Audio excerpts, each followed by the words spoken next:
रात के सन्नाटे में हवाएं सरसराती थी।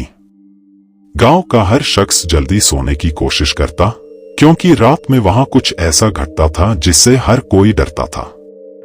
उस गांव में एक पुरानी हवेली थी जिसका नाम था काली हवेली।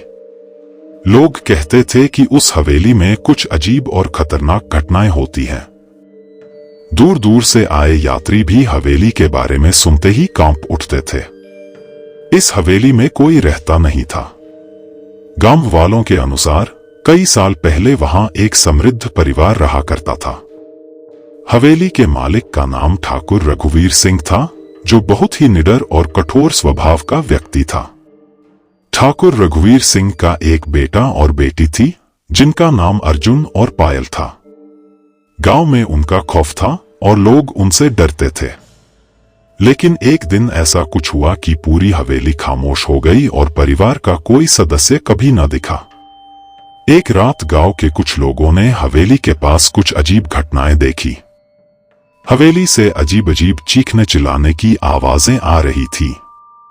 लोग कहते थे कि उस रात कुछ ऐसा घटा कि ठाकुर रघुवीर सिंह का पूरा परिवार हवेली से गायब हो गया।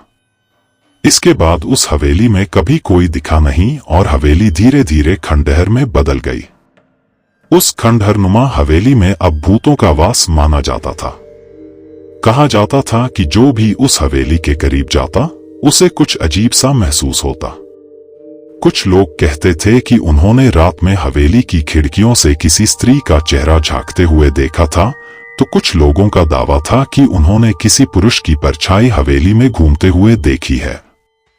हवेली के बारे में ये अफवाहें फैलने लगीं और हर कोई वहां जाने से कतराता था। कुछ वर्षों बाद शहर से एक युवा पत्रकार आकाश गांव में आया। वह नई कहानियों की तलाश में था और जब उसने हवेली की डरावनी कहानी सुनी तो उसकी रुचि और बढ़ गई। आकाश एक बहादुर युवक था और उसने ठान लिया कि वह